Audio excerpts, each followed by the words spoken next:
Buenos días a todas y a todos. Señor Ministro de la Presidencia, don Gustavo Montalvo, señor Ministro Administrativo de la Presidencia, José Ramón Peralta, querido colega y amigo, representante de la FAO, Carmelo Gallardo, colega y amiga en el PNUD, representante residente adjunta Luciana Mermet, autoridades, ministros y ministras del Gobierno,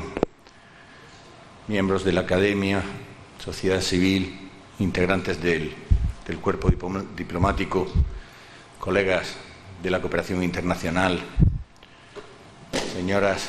amigos y amigas de los medios de comunicación y señoras y señores, finalmente hemos llegado a este punto. Se enmarca en el acto oficial de entrega del informe, análisis de impacto de las visitas presidenciales. Es este informe que ven aquí, y que no son varios informes, es todo esto, el informe que se entrega hoy. Se trata de un colofón, esta entrega, a un largo periodo de trabajo y de esfuerzo que data del 3 de julio del 2014, cuando se firmó, como recordarán, en un acto público y solemne en Casa Presidencial, el proyecto en el que las Naciones Unidas, a través de sus agencias de desarrollo PNUD y FAO, se comprometían a hacer un análisis de impacto de las visitas presidenciales, tal y como lo había solicitado el presidente. Se ha tratado de un enorme esfuerzo en materia de recursos humanos, un enorme esfuerzo intelectual que ha habido que ir desarrollando en este año y 3 meses, conceptualización de metodologías, cotejo de datos, en fin, y sobre todo también un enorme esfuerzo financiero de parte de estas dos agencias del sistema, PNUD y FAO, que financiaron, valga la redundancia, íntegramente el costo de este informe. Y ello, como no podía ser de otro modo, en ningún momento se consideró la posibilidad de aceptar contribuciones externas, y ello a los efectos de mantener el grado de asepsia necesario y de neutralidad pertinente para que el informe fuera lo que es, un informe técnico, estrictamente técnico, y suscrito enteramente por Naciones Unidas a través de PNUD y FAO. Pero me retrotraigo en el tiempo a esa fecha del 3 de julio del 2014, 1 año y 3 meses, insisto, porque en aquel acto público yo, en las palabras de aceptación, dije que me temía que estábamos aceptando un reto de una magnitud extraordinaria. La realidad es que ahora que ha terminado el ejercicio y que tenemos el informe, que es este montón de documentos aquí presentes, una vez concluido, como digo, puedo decirles que me quedé muy corto en la calificación. Se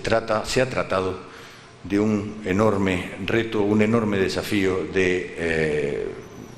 características absolutamente colosales, una tarea sin duda hercúlea, y todos estos adjetivos, que en sí mismos son vacíos, me van a permitir que muy brevemente haga un recorrido para dotar a ese esfuerzo de contenido, y vean todos y todas de lo que se trata, a lo que me refiero cuando digo una tarea titánica. En primer lugar, una vez que se firmó el convenio el día 3 de julio del 2014, no me cansaré de repetirlo, lo primero que nos dimos cuenta en la casa, en PNUD, en FAO, fue que había que hacer naturalmente un criterio de selección, una muestra de proyectos que fuera lo suficientemente significativa como para darle el vigor y la certeza y la certidumbre a los resultados, y lo ampliara a todo el espectro. Desde finales de agosto del 2012, que el presidente empezó sus visitas, hasta julio del 2014, que firmamos, había en torno a 413 visitas presidenciales. Y, naturalmente, eso tenía que ser acotado de acuerdo, como digo, a una serie de criterios. El primer criterio que fue considerado fue el criterio temporal. Obviamente, para medir resultados e impactos tiene que haber transcurrido un tiempo desde que se hace el esfuerzo, desde que se hace la visita, desde que se hace la inversión. Y en ese sentido, lo que consideramos como un tiempo justo fue el abordar o retener proyectos de una duración desde que terminaron de no menos de 10 meses o de entre 10 y 12 meses, desde que terminaron. Y ello para que hubiera perspectiva cronológica suficientemente amplia como para hacer el análisis de impacto. Ello redujo naturalmente el espectro de 400 a 114. A partir de ahí consideramos otros dos criterios que fueron, en primer lugar, el de que fueran proyectos enmarcados en toda la geografía nacional dominicana, pero circunscritos a zonas donde la pobreza fuera de carácter extremo, y también comunidades donde hubiera o se tratara de iniciativas donde el rol protagónico recayera en mujeres o con una presencia predominante de mujeres, habida cuenta de un hecho que, aunque sea tópico, no deja de ser real, y es que en el medio rural la pobreza extrema tiene rostro de mujer, de modo que era una forma de aunar la pobreza con algo tan cercano y tan querido a la ONU como es la equidad de género. Así es que, habiendo retenido esos tres criterios, se pudo acotar el espectro y la muestra a una cincuentena de proyectos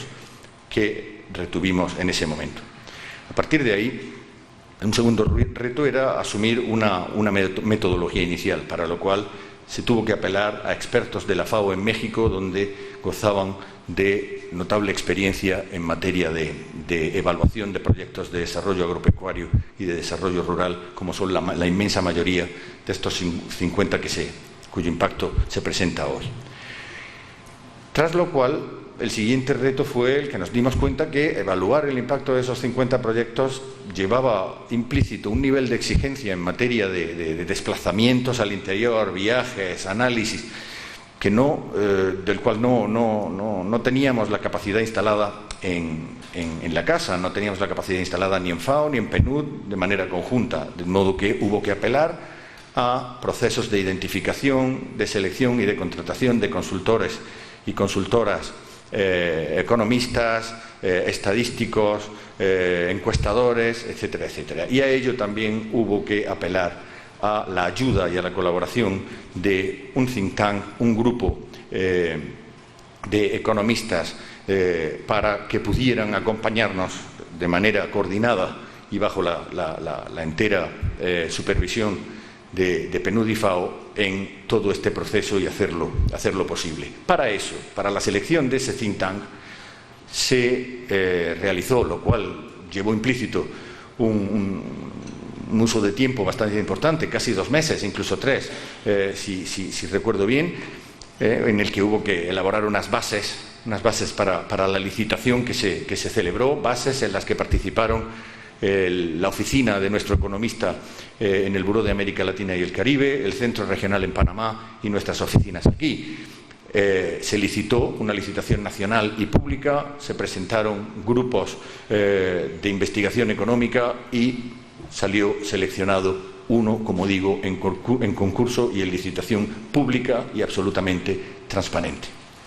Toda vez que ese proyecto y ese reto estuvo concluido, ya sí que tocó entrar en materia y empezar a analizar los proyectos. Y ahí nos encontramos otro reto, y era que había que elaborar metodologías diferentes para la diferente naturaleza de los proyectos. Esta cincuentena de proyectos incluye proyectos de naturaleza comunitaria, obras de infraestructuras en las localidades, adecuación o construcción de caminos vecinales, que para medir su impacto requieren de una metodología particular, y luego había otra categoría de proyectos,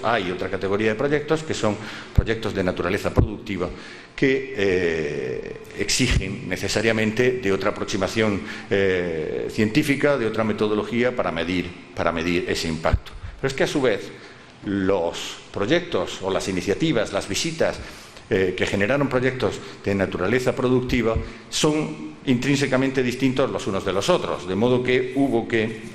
crear metodologías ad hoc para medir el impacto en aquellos en los que no había comunidades o espejo, por así decirlo, y en aquellos que sí lo había. Me explico. Resulta que se llegaba a una comunidad donde había una iniciativa de carácter productivo, y ahí la cuestión era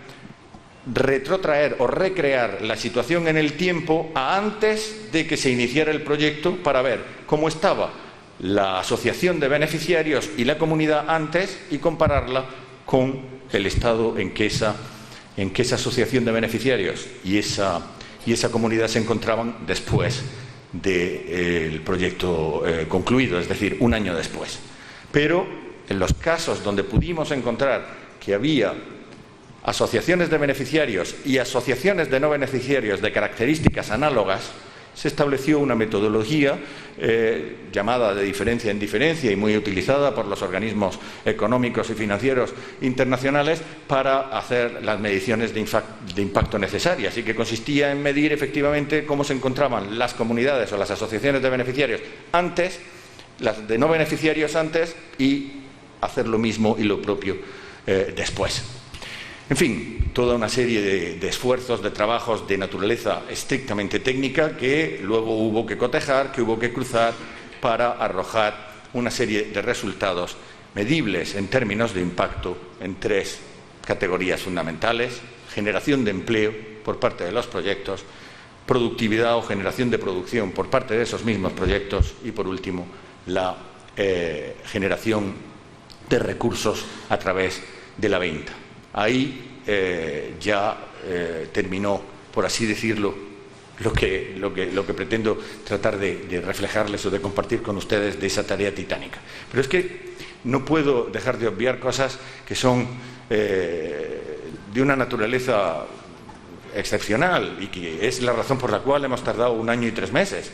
Ha habido que realizar 3.000 visitas al terreno, a toda la geografía, a lugares de los más recónditos del país, a hacer las evaluaciones. Ha habido que hacer 3.000 visitas, como digo, acompañadas de 50 focus groups, 50 entrevistas a las comunidades. Ha habido que evaluar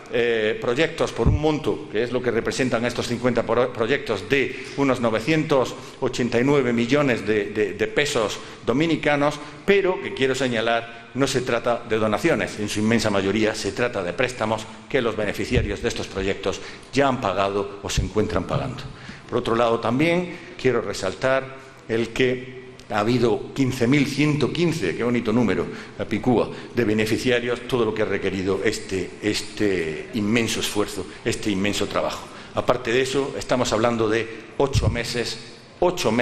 de visitas al terreno y 6 meses de análisis econométrico, de cotejo de datos, de mediciones,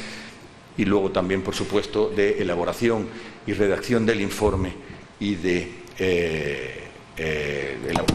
elaboración y medición del informe, y, como decía, también de edición y diagramación para poderlo presentar hoy. Este informe lo tienen todos y todas en una memoria que se les ha entregado a la entrada, y si quieren abundar aún más, a día de hoy ya está en la página web del PNUD el informe completo, junto a 10 anexos correspondientes a 10 proyectos. De aquí al viernes estarán los 50 enteros para que lo lean, lo estudien, lo critiquen, lo analicen y vean que lo que digo es absolutamente cierto. Es un análisis de mucho rigor científico, pero estrictamente técnico. Termino con los agradecimientos de rigor. Quiero, en primer lugar, agradecer a todo el grupo, a todo el abanico de hombres y mujeres anónimos que han trabajado para hacer esto posible. Son muchos y muchas que han trabajado con mucho denuedo, con mucha dedicación y con mucho esfuerzo, y quiero reconocérselo aquí. Quiero, sin embargo, singularizar a dos personas porque, si bien al singularizarlas cometo un agravio, si no las singularizara el agravio sería aún mayor. Hablo fundamentalmente de mi colega Melissa Bretón, coordinadora y responsable de la Unidad de Pobreza y de Desarrollo Humano del PNUD, verdadera columna vertebral y alma de este proyecto. Se ha fajado, literalmente, descuidando responsabilidades familiares, una niña pequeña, un doctorado en ciernes, en fin, no revelo más datos, pero la realidad es esa, y eso hay que reconocerse.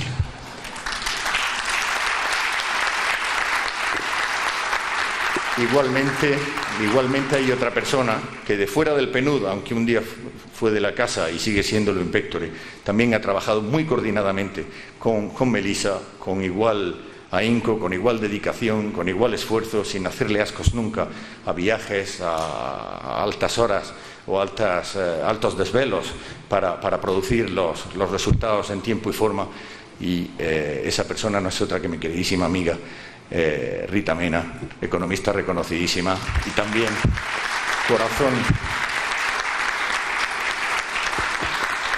corazón de este proyecto. Finalmente, no me cabe sino hacer dos agradecimientos adicionales. Y los dos van dirigidos a la misma persona, que es el señor Presidente de la República, don Danilo Medina. Le ruego, ministro Montalvo, ministro Peralta, que le transmitan estos dos agradecimientos. El primero, por su arrojo, por haber tenido la dignidad y la decencia de someter una iniciativa propia al escrutinio de una organización internacional. Hemos hecho un estudio muy pormenorizado de todo lo que arroja estos impactos y estas visitas, y yo siempre digo que una evaluación, una auditoría no puede ser sino buena, arroje lo que arroje, porque contribuye a mejorar lo mejorable y a transparentar siempre. De modo que en ese sentido, por favor, transmítale mi gratitud. Igualmente, en segundo lugar, quiero pedirles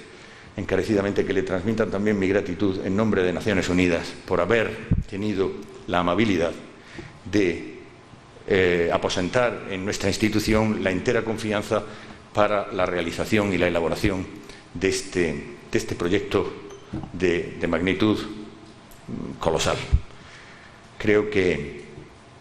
demuestra sin ambajes la confianza que tiene en el rigor con el que nuestra institución, las Naciones Unidas, trabaja, y en este caso particular, PNUD y FAO. No es la primera vez que se nos encargan informes delicados. Ustedes lo saben, este es uno de ellos, claramente, pero podemos recordar claramente Loma Miranda, ahí estuvimos, las cementeras, ahí estuvimos, y tantos otros informes que las Naciones Unidas, con todas sus agencias, fondos y programas, a través de sus mandatos, realizan siempre con un único fin, que es el de ayudar a la República Dominicana a llevar adelante programas de reducción de la pobreza y de dignidad nacional. Muchas gracias.